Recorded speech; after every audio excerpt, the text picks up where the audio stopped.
O nome de Nietzsche você já deve ter ouvido. Mas e as ideias dele? Você as conhece? Tantos livros, tantas imagens que procuram se vincular a esse filósofo. Citar uma frase de Nietzsche ou usar uma camiseta com um retrato dele parece ser algo pop. Mas o que será que ele disse de tão importante assim para se tornar tão citado? Eu comecei a me interessar por Nietzsche quando eu li o livro Quando Nietzsche Chorou. Depois foi através de outros autores. Então, seria um caminho talvez mais fácil para entender Nietzsche antes de começar a ler propriamente Nietzsche? Eu acho que a gente chega a Nietzsche, como chega na filosofia, por diversos caminhos, né?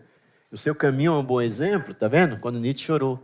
Estava falando aquela coisa dos quiosques de jornais. Cara, pelo amor de Deus, encha. Mas jogue Nietzsche para todo lado. Spinoza, Deleuze, Derrida, Levinas, os grandes, né, que mudaram esse século XX. E vamos também os outros da história da filosofia. São muito importantes, todos são importantes. Os pré-socráticos também, o próprio Platão com a sua caverna. Platão viveu no século IV a.C. e um de seus diálogos mais famosos é a República, onde encontra-se a história do mito da caverna, que fala sobre como a filosofia nos ajuda a ver as coisas além das aparências. Os filósofos sempre contribuíram com suas reflexões sobre a vida.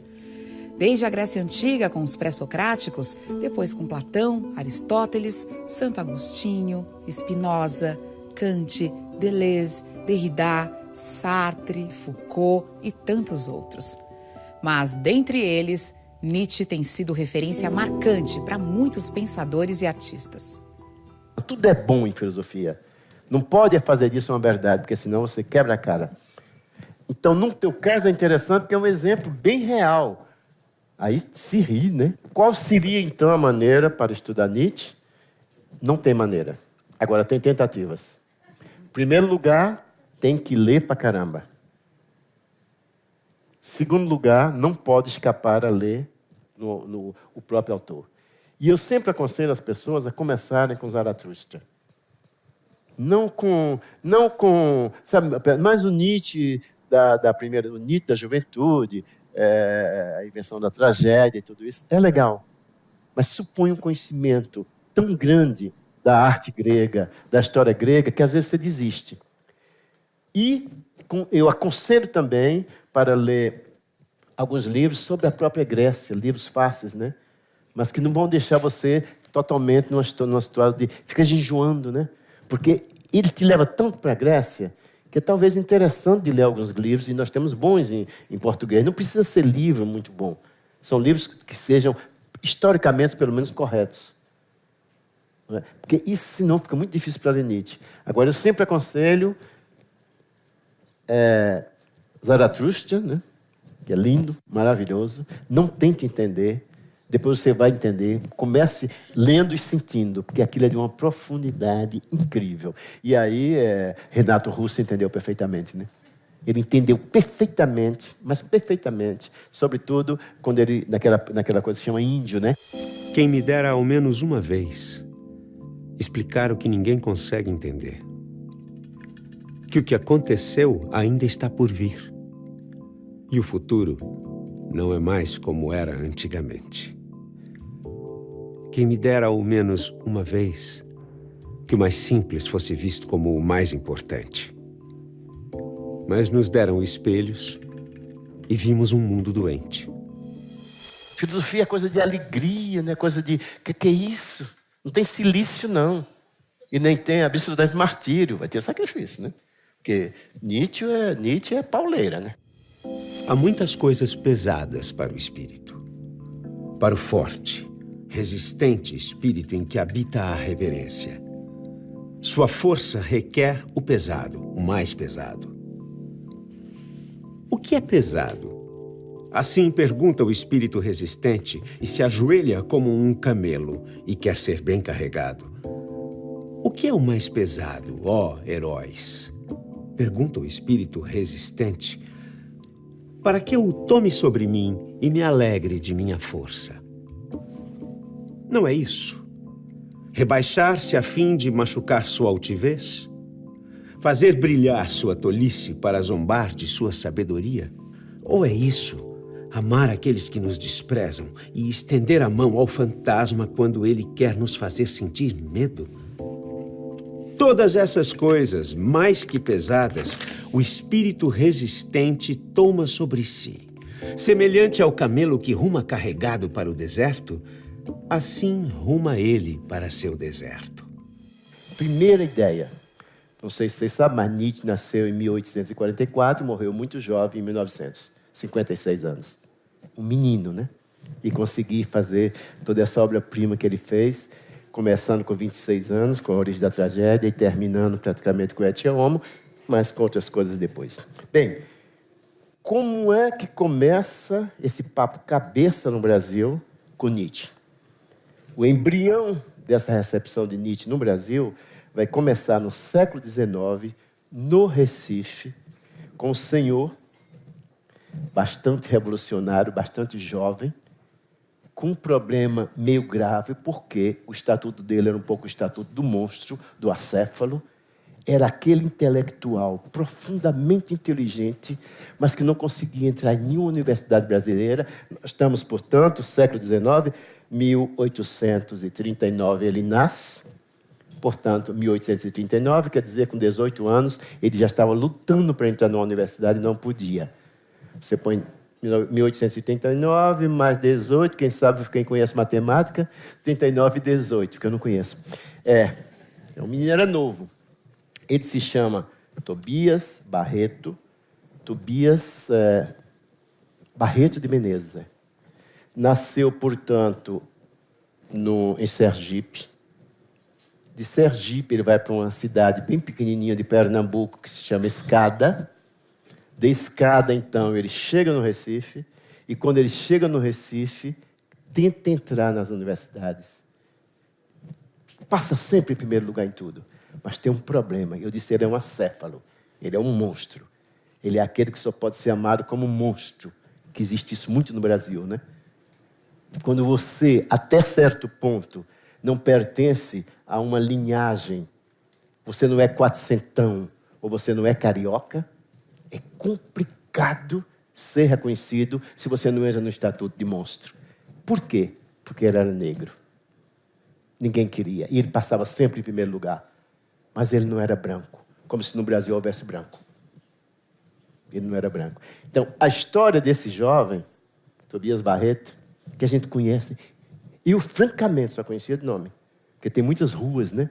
A própria cidade, Campos, no Sergipe, onde ele nasceu, se chama Tobias Barreto. Eu sabia que era um filósofo, mas não sabia dessa história, essa trajetória dramática, atrás de tudo isso por uma questão de biotipo, né?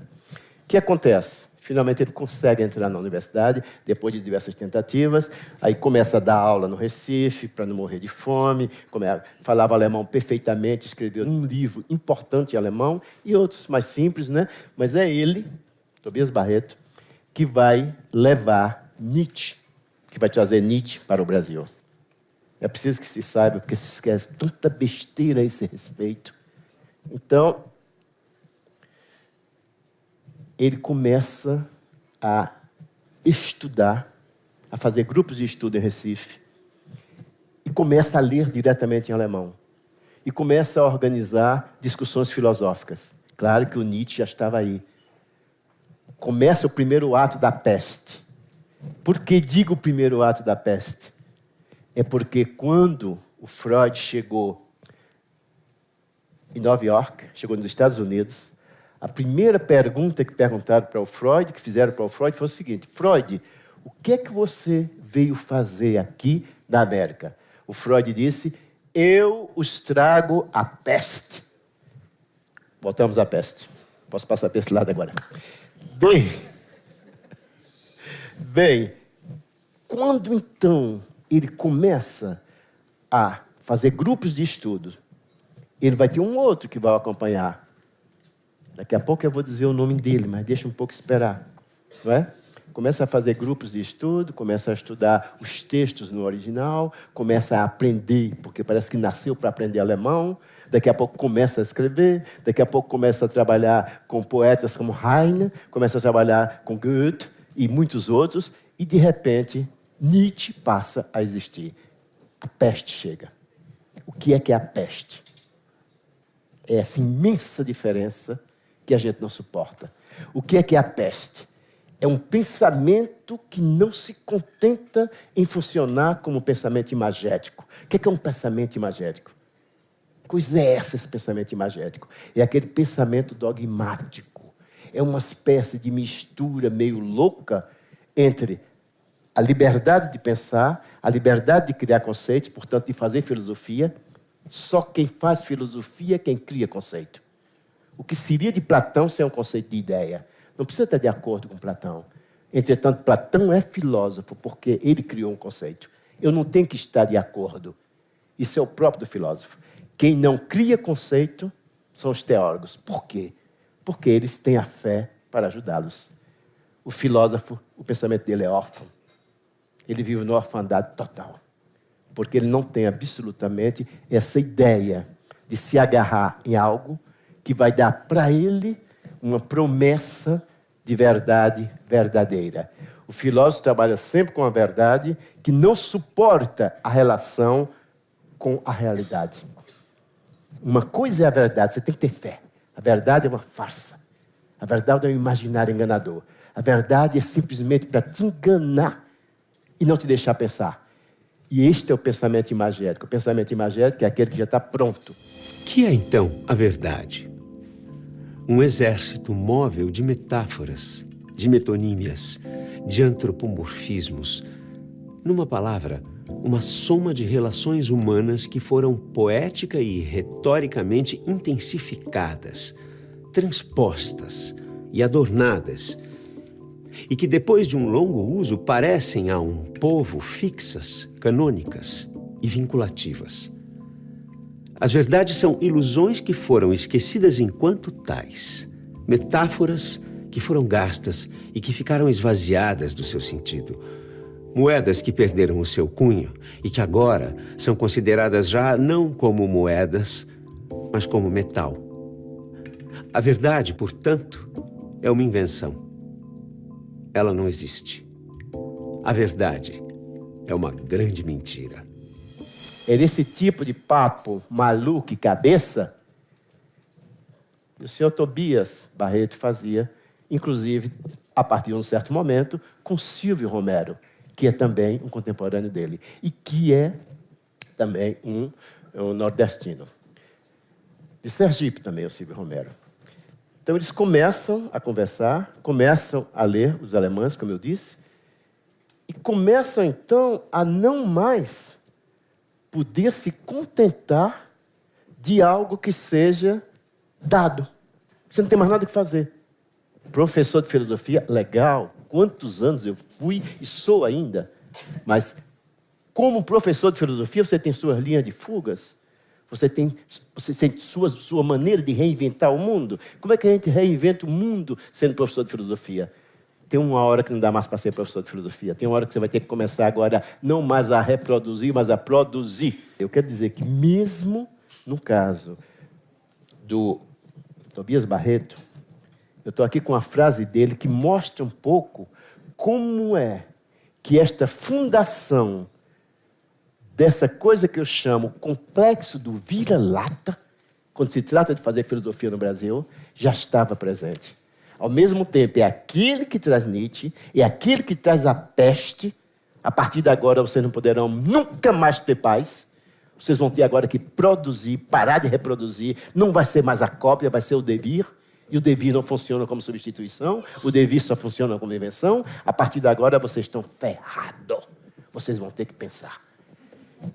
Ele mesmo que dizia isso, estava completamente paralisado por uma situação completamente racista de dentro, racista do interior, aquela coisa, é o que eu falei, é o complexo mesmo do vira-lata.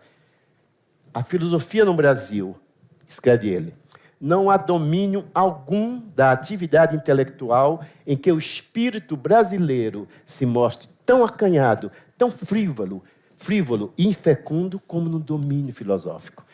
E aí, se meu querido jovem, revoltado, Tobias Barreto de Menezes, achasse que a dose não estava tão cavalar, ele aperta, passa a espora. o Brasil não tem cabeça filosófica. Então, você vê como a coisa é o cancro. Como é que o racismo e essa espécie de verdade, que eu disse que é uma farsa, não suporta o teste com a realidade. O que pode fazer a verdade diante da realidade? Nada. Em verdade, eu vos falo. Já dá um pouco o termômetro, né? Bem, mas aí tem um senhor muito interessante que se chama Afrânio Coutinho, não é? E que vai contar para a gente a história de como é que este Nietzscheano, este que vai trazer Nietzsche para o Brasil, que vai trazer a peste, vai reagir. Você vê, ao mesmo tempo tem essa coisa de nosso filósofo no Brasil, e quem vai fazer esse jovem, Tobias, quando ele vai, então, tentar uma vaga na academia. Aí eu leio o texto belíssimo de Afrânio Coutinho, ele diz assim: o grito que ressoa até hoje pelos salões e corredores da vestusta academia, os ecos famosos de Silvio Romero, isso aconteceu em 1875. Que grito foi esse do Silvio Romero? Em plena arguição, com aqueles senhores, donos absolutos da verdade, que não suporta, sobretudo eles, que a verdade passe pelo friso da realidade, que a verdade morreria. Ele vai dizer, isso é a coisa do furor de viver, né? Que estava no próprio Tobias, né? Ele vai dizer um momento, olha para o jurado assim, aqueles senhores caducos como os de hoje, e diz assim: a metafísica está morta. Isso gritando praticamente, né? Susto. Ainda bem que aqueles jurados não tinham chapa, como a gente diz no Nordeste, não tinham engolido os dentes. Tão grande foi o susto, né? Aí pergunta o professor, injuriado: a metafísica está morta, senhor? Ele disse: sim, sim. E o professor, arguidor, diz: foi o senhor que a matou? Pergunta, a língua da época, né, do Coutinho. Pergunta o lente sarcástico. É bonita? Pergunta o lente sarcástico. O que diz o Silvio Romero? Ele diz: não fui eu quem matou. Quem matou a metafísica foi a ciência, o espírito positivo e o progresso. Então, o Silvio, ao dizer isso, não tinha mais possibilidade. Porque aí, neste momento, ele não tinha anunciado uma verdade, tinha anunciado uma realidade. Ele teve que sair, se retirou, não queria mais fazer o concurso, renunciou. E eu leio a expressão, porque é o português da época, né? Ante a mofa. Alguém sabe o que é a mofa? A mofa dos examinadores, em meio aos aplausos frenéticos da estudantada, ávida de novidades. Mas o bom mesmo é o novo, né? É o que está por vir. Bem, aí eu digo, né? É bom lembrar, como eu já disse antes, que o Silvio Romero era amicíssimo, adorador de Tobias Barreto, e que participava, como muitos outros, aquelas discussões no Recife, de altíssimo nível, sobretudo em relação à literatura e à filosofia alemã, Nietzsche, evidentemente, incluído. Mas vocês podiam perguntar, mas por que essa história do alemão? É interessante aí também. É porque a ideia do Silvio Romero, um pouco comprada, aceita pelo Tobias, é que os franceses estavam dominando o Brasil com seu pensamento e sua literatura, e que a maneira de deslocar o francês desse monopólio, a gente aprende muita coisa assim, né? A maneira de deslocar o francês desse monopólio seria, então, trazer os alemães. Interessante, né? Quando a gente conhece um pouco a história de Pernambuco, raramente pensa nisso. Porque os franceses em Pernambuco, hoje, representam na história de Pernambuco uma passagem, mas uma passagem muito importante. Esses estudos todos se chamam a Escola do Recife. Esse movimento todo está naquilo que a gente chama a Escola do Recife, cujo objetivo principal é deslocar os franceses para tirar esse monopólio do pensamento francês que eles achavam, em relação aos alemães, atrasado. Talvez até talvez tivessem razão. Estudantes da geração de 1871 da Faculdade de Direito do Recife, a partir de debates e reflexões que faziam acerca do Brasil, contribuíram para o desenvolvimento da sociologia, antropologia, crítica literária e estética no país. Silvio Romero e Joaquim Nabuco, dois dos mais importantes membros da Escola do Recife, foram fundamentais na formação de Gilberto Freire, um dos maiores intérpretes da sociedade brasileira. E grande o impacto provocado pela filosofia de Nietzsche no ambiente intelectual brasileiro, que se espalhou por todos os cantos. A recepção do Nietzsche no Brasil teve uma influência não só no campo filosófico, mas também nas artes. Parece que eu estou ensinando o Pai Nosso a vigário, né? Mas a arte, a literatura, a psicanálise, etc., a política do corpo. Nas artes, a gente podia pensar de uma maneira mais contemporânea em Oiticica, Clarice Lispector na literatura. Os modernistas, a gente podia pensar em Oswald de Andrade. Quer dizer, tanto que não dá. Que riqueza é esta do Nietzsche que vai tocar tudo isso? Mas que rizomático é este homem? Como é que ele consegue entrar com suas máquinas desejantes, delirantes, essa máquina de guerra positiva, e atinge todos os segmentos sociais? Outro momento histórico da recepção do Nietzsche no Brasil foi nos anos 70, 80, né? Nós estávamos saindo de maio de 68, duas grandes personagens. A primeira era Nietzsche, que ele chamava Fred. Então, Nietzsche tem uma importância sem limite em maio de 68. É proibido proibir. Sejamos realistas, exijamos o impossível.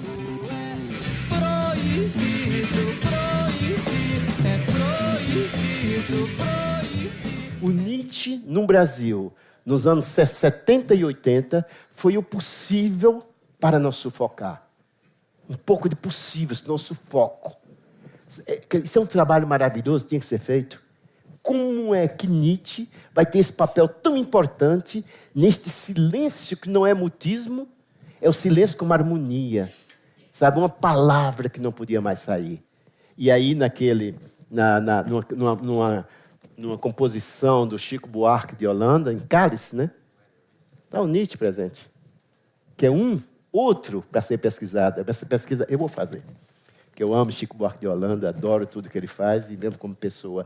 É interessantíssimo como é que o Chico Buarque, nesses anos 70, 80, vai até certo ponto ser um leitor atento, nunca declarado, eu nunca ouvi. E que aí eu comecei a analisar algumas canções do Chico, mas são diretamente tiradas dos fragmentos, diretamente tiradas do aforismo. E é lindo, porque quando o Chico tira isso, ele é inédito. Sabe, é aquele ladrão que o Deleuze elogia. É o cara que te rouba. Mas ele é um cara tão genial que ao te roubar, ele faz um filho por trás. Tá? Ele te rabeia. O conceito deleuziano é rabear. Ele te rabeia. Então, Chico é um rabeador profissional de Nietzsche, é um gênio.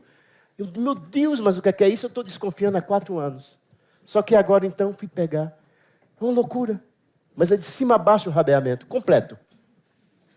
Mas é completo mesmo. Não é? E ele é inédito, é isso que é bonito. Este é o gênio. Não é cópia, não é imitação, não é roubo, não é plágio. É genialidade. Pai, afasta de mim esse cálice. Pai, afasta de mim esse cálice. Pai, afasta de mim esse cálice de vinho tinto de sangue. Como é possível acordar calado, se na calada da noite eu me dano? Quero lançar um grito desumano, que é uma maneira de ser escutado.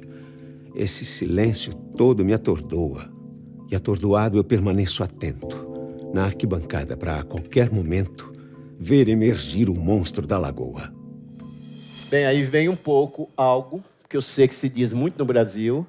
Eu vou apenas, por uma questão de honestidade, anunciar, mas eu vou dizer o meu ponto de vista a esse respeito. O que se diz é que esta euforia deu lugar no Brasil, sobretudo com os anos 80, 70, 80, que a gente tinha que sair, tinha que ter uma linha de fuga. Como é que você ia aguentar, não é? Quer dizer, os bêbados da cidade, como é que você ia aguentar aquele silêncio? Como é que ia falar o tempo todo pelo líquido? Como é que ia falar o tempo todo pela cachaça? Não é possível, tem outra maneira de falar que não seja pelo álcool, né? Que era a maneira como a gente tinha que falar nos anos... Vocês que ficaram, eu mandaram para fora, né? Mas os que ficaram aqui, nos anos 60, 70, 80, né? Então, neste momento, vai ter uma euforia imensa. Nietzsche passa por todas as experiências possíveis e, até certo ponto, caladas. Que a gente só descobre depois, quando a ditadura sangrenta termina, né? Não era só Nietzsche, mas era todos os filósofos, que é uma bobagem se fixar em Nietzsche. O movimento é da filosofia. E por que é da filosofia? E por que eu não me preocupo? Porque, olha, eu prefiro 1000 vezes que o Nietzsche esteja com os filósofos, o Nietzsche, sobretudo, esteja nos quiosques de jornal, seja vendido por todos os cantos, seja completamente vulgarizado, rabeado. Que beleza! Nietzsche entre ser pop, mas que bom Nietzsche ser pop. Que sorte! Podia ser Heidegger, podia ser Hegel, podia ser Kant, com aquele clima invernal terrível. É Nietzsche. Louvado seja nosso Senhor Jesus Cristo, é Nietzsche. É Nietzsche, pelo amor de Deus. Ainda tem gente que usa. Gente, mas é triste, né? Quero não, gosto disso não. Nietzsche não pode estar aí, não. Nietzsche não é do povo. Espera aí, né? Quem é que se chama povo que eu quero falar com ele? Que papo é esse? Que papo é esse? Aristóteles, Kant, Hegel, Nietzsche. A filosofia saiu da academia e invadiu as ruas para quem quiser. A filosofia não é mais apenas para filósofos. Seria equivocado popularizar Nietzsche, colocá-lo nas bancas de jornal, difundir seu pensamento, apropriar-se do que ele disse para compor música, para dançar, escrever romances, poesias, para pintar um quadro? Bem, e aí vem toda uma crítica que é interessante, porque ela não é conhecida, ela é infundada. É o preconceito. Mesma coisa. É o complexo do vira-lata. Pop não é bom, não. Gente, quem está falando de pop está sabendo o que é filosofia pop? Eu tenho o meu amigo, Charles Feitosa, da Unirio. Foi ele um dos primeiros no Brasil, chegando aqui do seu doutorado de 8 anos, naquele tempo era assim, né? 8 anos na Alemanha. Ele chega aqui, a primeira coisa, com tanto ano de separação, né? Falando o alemão como ele fala, e amando a Alemanha como ele ama. É preciso amar para poder ir para a Alemanha, ou qualquer outro país, porque o melhor país do mundo é o Brasil. Então, a gente tem que, né? O melhor lugar é aqui, né? Eu já sou como Gilberto Gil. O melhor lugar, o melhor país do mundo é aqui e agora. Nada de identidade e prótese. É aqui e agora. Eu sou, eu não sou. Eu estou o tempo todo em devir. Quando você é, você vira uma árvore. Quando você vira uma árvore, você envelhece. Quando você envelhece, não tem mais tesão. É triste. Então, filosofia pop, gente. Eu queria tanto dizer isso, porque é incrível. Primeira coisa, pop é da ordem da nobreza, do pensamento o mais sofisticado que você pode imaginar, a filosofia pop. Quem fala dessa filosofia? En passant. Deleuze fala umas 10 linhas, 10, 15 linhazinhas, diz assim, filosofia pop é exatamente aquela filosofia que não se compraz do pensamento, com o pensamento imagético, o pensamento da doxa, o pensamento da verdade, o pensamento que já está feito. Isso é o contrário da filosofia pop. A filosofia pop, ela quer exatamente não mais entrar numa relação de cópia, mas ela quer começar não mais a reproduzir, mas ela quer começar a produzir, criar conceitos, inventar conceitos, mudar este país a partir exatamente dos valores, da inteligência e do conhecimento que a gente tem. Mas que diabo é isso? A cada vez que a gente quer uma coisa para o Brasil, tem que buscar lá fora? Que estigma, hein? Nossa Senhora, haja sal grosso, né? Então, primeiro ponto, a filosofia pop é isto. E aí o Deleuze, para confundir, que ele adora, né? Depois que a gente entende que a filosofia pop é uma filosofia do devir, é uma filosofia da alegria, que a alegria é uma força revolucionária, como ele diz isso pensando em Spinoza, evidentemente, né? E que a base do conhecimento é a alegria. Aí já retirou todo o lado carnavalesco da coisa. Quando você fala conhecimento, você fala trabalho, você fala pesquisa, você fala estudo. Quer dizer, é isso. Então, para fazer filosofia, como para fazer biologia, como para fazer física e como para fazer administração de empresa, não tem jeito. Não dá para enrolar. Mesmo com esse livro de autoajuda, do monge, não sei o que lá mais, como é que você vai enganar seu parceiro, tudo, mesmo com isso não dá. Tem que estudar e ler o monge 10 mil vezes para entender aquela tagarelice. E depois começar a colocar em prática e colocar os outros para trás. Mesmo assim, vai ter que estudar. Tudo você tem que estudar. Não existe a mata virgem. É como uma criança que chega na escola e que a professora pensa que ela chegou na escola, chegou para coitado, para maternal. Não sabe que aquilo dali é um manancial, uma riqueza de pensamento, uma riqueza de sabedorias que passa pelo olhar, pelo gesto. Resultado, pop é filosofia, é trabalho, é criação de conceito. E aí o que é que ele faz, o Charles, que trabalha a filosofia pop, que está tão ligado à arte, ligado a todos os movimentos da cidade e tudo isso? Ele diz, o caso é o seguinte, tem pop 1, que é esse, filosofia como trabalho, filosofia como produção de conceito, e tem o pop 2. Pronto, esse é o pop 2. Aí daqui a pouco é Nietzsche para os estressados. Isso é pop 3, isso daí também, exagerando a dose, né? 2 ainda é elogio, né? E, quer dizer, então não confundir essa euforia da leitura do Nietzsche no Brasil, que a gente não pode fazer nada, contaminou tudo, está tudo contaminado. Isso é uma contaminação freudiana, é a peste, isso é maravilhoso. Que sejamos contaminados, por favor, e que, sobretudo, rabeamos Nietzsche. Esse é o nosso amor ao filósofo. Não é repeti-lo. Não é ficar eternamente, como é que se chama? Comentando. Comentador, não é? Os comentadores. Não. Tem que entrar também na relação do intérprete. O intérprete é aquele que reinventa o que ele está lendo.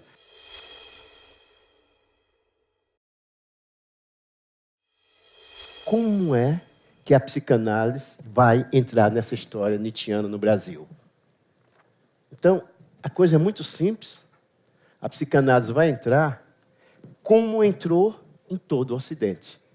Visto que a psicanálise não é o lugar de transformação, mas o lugar de práticas clínicas, a partir de um arcabouço teórico que nós aceitamos ou não aceitamos, e quando nós não aceitamos, criamos nossas escolas. Mas a psicanálise não muda nunca. Então, Nietzsche não vai ter uma influência direta na psicanálise do Brasil. Ele vai ter uma influência direta, importantíssima, na própria psicanálise no Ocidente. Com a relação com o consciente, a leitura que o Freud não queria, são as lendas, né? Ou os imaginários, que Freud não queria de maneira alguma ler o Nietzsche. Sobretudo sobre os sonhos. Ele não queria também pensar no inconsciente. Ele não queria absolutamente pensar na maneira como Nietzsche viu o desejo. Evidentemente que hoje está confirmado, Freud leu Nietzsche e não é problema nenhum. Ele leu Nietzsche, ele fez absolutamente algo que, às vezes, se você quiser forçar um pouco a barra, você vai encontrar uma certa relação, mas a diferença na relação é tão grande que ambos são, na minha opinião, criadores de conceitos psicanalíticos, mas em campos diferentes. Quando Freud fala do desejo, fala sempre como uma falta. Ora, em Nietzsche não existe isso. Não tem falta nem excesso. Entretanto, a maneira como Freud distribui o seu pensamento no desejo pode lhe levar a articular no Nietzsche, citando, você pode citar. Entretanto, isso é eu diria quase, como diria Deleuze, isso é uma tolice. Não vale a pena pegar a originalidade interessantíssima do Freud, vamos ficar com ele na originalidade dele, sem querer entrar toda maneira, trazer a psicanálise para Nietzsche, Nietzsche para a psicanálise. Nenhum nem outro precisa. A psicanálise é autônoma e a psicanálise não muda. Nós não temos absolutamente nenhuma teoria psicanalítica no Brasil que mudou de Freud ou de Lacan. Mas eu diria quase a mesma coisa na França. Você tem escolas diferentes, mas não tem essa, sabe? A coisa é muito mais humana. A cisão, essa briga psicanalítica que acontece em todos os países do mundo, não está ligada ao problema, não está de acordo teórico. O buraco é muito mais fundo. Mesmo porque na psicanálise você não está... Por que você vai ter que pensar a psicanálise? Porque ela está dada uma vez por todas. Você aceita ou não aceita? A sua maneira de fazer sua clínica é que pode ter uma diferença. Mas você não vai... Se você colocar em dúvida as teorias freudianas ou lacanianas, você vai ter que sair da psicanálise. Vai ter uma cisão. E é tanta que a gente não pode mais contar os grupos. Não sei se vocês estão entendendo. Quer dizer que não é por aí. A psicanálise, a influência de Freud e da psicanálise e Nietzsche na psicanálise, ela é de ordem ocidental, não é localizada. Porque o francês que está com Lacan é o mesmo que está aqui. Ele pensa exatamente como o brasileiro que está aqui. Porque o brasileiro já foi para lá para aprender. Teve que traduzir, inclusive, expressões impossíveis em francês, porque Lacan, além de ser um gênio, era um dandy, era um cara gaiato. Só ler a biografia da Rudinesco, terrível, né? Foi ele quem pediu para ela escrever. Era grande amigo da Rudinesco. E aí, eu não vou falar de Lacan, porque seria outro mote, né? A gente riria muito porque é um gênio. Desde o século passado, as ideias de Nietzsche são reinventadas de diversas maneiras. Cada um a seu modo, dentro e fora da academia. O seu legado nos oferece diversas possibilidades de filosofia sem amarras. Eu acho que se tem uma coisa forte no Nietzsche, e que a gente encontra também em Derrida, Deleuze, Foucault, essa espécie de, eu chamaria Derrida, Foucault, Deleuze, como essa tropa de elite, sabe, positiva.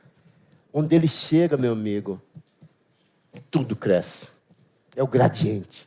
Tem pessoas que são assim, né? Ela chega, você não entende nada, está todo mundo vibrando, entrou numa relação quase do inumano com o humano, você esqueceu suas contas, esqueceu sua menstruação, esqueceu o seu desemprego. Daqui a pouco você vibra.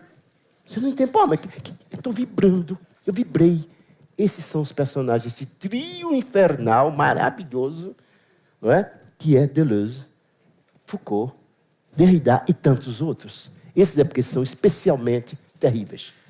São especialmente terríveis. Não se escapa desse tipo de filosofia de qualquer maneira. Porque você fica realmente contaminado, visto que a coisa é vitalista. Ela só te leva para cima. Por favor, não me fale do desespero. Ninguém está no desespero heideggeriano, por favor. Bem, que os desesperados vivam seu desespero. Mas nós somos inocentes do sangue do Senhor. Não somos judeus, não nascemos em Nazaré, não falamos Yiddish e nem matamos Jesus. Não somos criminosos antes de ter cometido nosso crime. Não. Esses são os filósofos que dizem isso. E Nietzsche dizia mais ou menos isso. Olha aí, é a peste que eu digo. Eu não sou criminoso antes de ter cometido o meu crime. Por quê? Sendo criminoso o matador do Filho de Deus, nós somos todos criminosos. Este é o pensamento mais sofisticado do Foucault, lendo o Nietzsche. Essa é a frase do Foucault. Não serei criminoso antes de cometer o crime. Se é para ser criminoso, tenha pelo menos a decência de cometer o crime. Mas não ser criminoso por uma verdade que não aguenta o teste da realidade. Bem, portanto, anos 60... vai ter uma influência muito grande, eu disse, né, dessa filosofia no Brasil, porque vai ser esse momento onde Deleuze, entre outros, Foucault, Derrida, mas Deleuze, sobretudo, vai ressuscitar, ou para ter uma linguagem menos teológica, vai reinventar o próprio Nietzsche. Então, de repente, não era fácil a filosofia antes do Deleuze e Nietzsche antes do Deleuze. E esses anos 60 vão, então, abrir as portas. Porque se você imagina que até hoje Nietzsche é muito pouco aceito em nome de quê? E de que poder? E de que decisão? Quem são esses que impedem? Nietzsche é muito, praticamente ausente, está ausente das academias brasileiras. Não adianta. Quando os jovens leem Nietzsche, não precisa nem compreender. Não é uma história de compreender. Eles sentem. E aí a questão da pele não dá para censurar. Você pode censurar tudo. Mas você conta nos dedos as universidades brasileiras onde Nietzsche pode entrar até hoje. Quanto a Deleuze, é simplesmente proibido. Ou quando alguns entram para contar as anedotas. Porque é o filósofozinho difícil. É assim a filosofia. Não tem que querer o tempo todo entender. E Deleuze, quando a gente estava desesperado, Nietzsche também fazia isso. Ele dizia, tente sentir. Não tente entender, porque eu também, às vezes, não me entendo. O maior presente que um professor pode dar para um aluno, né? Sobretudo no nível dele, já mundialmente conhecido. Eu também, às vezes, não entendo Deleuze, ele dizia. Então, sintam. Tente sentir um pouco. Não fique preocupado em entender, porque vocês vão entender depois. Reinventando o filósofo, reinventando. Entender não é ficar absolutamente comentando. O comentador, tem uma fase que é importante. Mas essa fase do comentador é para organizar a grande orgia nietzschiana, que é da produção da filosofia. Produção, portanto, do pensamento, produção das artes, fazer da vida uma bela arte, como Nietzsche sempre quis, até na hora da morte, né? O homem sofrendo, se acabando, aquela coisa toda, e ele, em plena dor, em plena enfermidade, em plena doença, cantando a vida, chamando a doença de uma grande saúde. Meu amigo, entendam por quê. Todo mundo que lê Nietzsche, sobretudo os jovens, ficam tão apaixonados. E esta paixão nem a ditadura conseguiu controlar. Quanto mais as portas fechadas da academia. Abram, senhores leitores. Abram essa porcaria, senão os mosquitos vão entrar. Abram. E que a filosofia entre, que o pensamento entre, que o jovem entre. Pare com esses grilhões. E o que faz o santo na floresta? Perguntou Zaratustra. Respondeu o santo. Eu faço canções e as canto. E quando faço canções, rio, choro e sussurro. Assim louvo a Deus. Cantando, chorando, rindo e sussurrando, eu louvo ao Deus que é meu Deus. Mas o que trazes de presente? Ao ouvir estas palavras, Zaratustra saudou o santo e falou. Que poderia eu vos dar? Deixai-me partir para que nada vos tire. E assim se despediram um do outro, o idoso e o homem, rindo como riem dois meninos. Mas quando Zaratustra se achou só, assim falou para o seu coração. Como será possível? Esse velho santo na sua floresta ainda não soube que Deus está morto.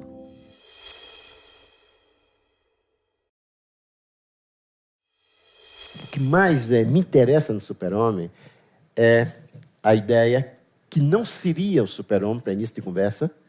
Em alemão, a gente deveria traduzir para além do homem. E o que mais me deixa fascinado, porque o que é que esse além do homem? O que é o super-homem? É o inumano do homem. É o inumano do humano. É quando, de repente, a ideia de humanidade, humanismo, uma ideia tão nova, né? O humanismo é algo muito novo na nossa história, novíssimo, né? Quando esse conceito, ideia, torna-se uma ideologia e que não dá mais conta da dimensão desse inumano sem o qual a gente não pode viver, que são nossas loucuras caladas, nossos desejos calados, nossas amarguras e alegrias caladas, nossos delírios onde o psiquiatra não vai poder colocar o dedo. Ao mesmo tempo, aquela alegria de viajar, aquela alegria de encontrar o outro, aquela alegria de estar com a diferença. Esse é o além do homem. Mas a coisa mais forte é que o além do homem não foge do sofrimento. O além do homem não busca o sofrimento. O além do homem não faz a apologia do sofrimento. Mas amar o sofrimento como um acontecimento, amar o sofrimento como algo de forte e positivo, amar o sofrimento ainda é, para o super-homem, um ato de liberdade. Sofrimento e liberdade. Porque se não for um ato de liberdade, você vai entrar na coisa do humano, que vai achar que está pagando alguma coisa da culpa. A famosa culpa. No super-homem não tem culpa, não tem superego, não tem Adão, não tem Eva. Só tem uma coisa, a estética dos afetos. É o afeto. Eu não tenho que amar todo mundo. Ninguém ama todo mundo. Isso é uma imensa balela. Quando eu digo, eu amo a todos, já estou mentindo. Se você ama todos, é que você não ama ninguém. Então, a força do super-homem é essa. É que ele não teme absolutamente os limites do humano. o sofrimento, a doença e a dor. Ele está o tempo todo numa construção de vontade de potência. Só que essa vontade de potência, ela é positiva. E essa vontade de potência não elimina o sacrifício. O super-homem não suporta o sacrifício, mas ele vive o sacrifício como consequência de um imenso crescimento, que não é religioso, nem é místico. É uma questão de saúde. Uma coisa é o sacrifício, outra coisa é o martírio. Sacrifício, sim, mas sem martírio, por favor.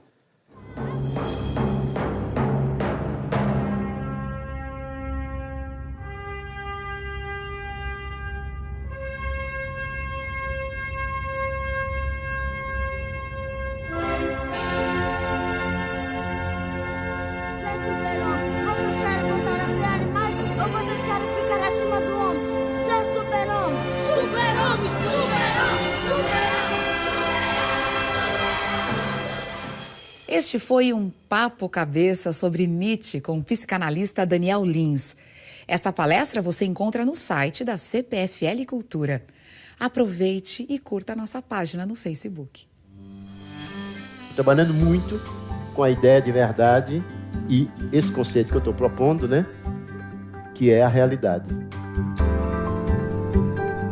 Como que a gente faz na hora que enrosca um pouco a leitura, entende?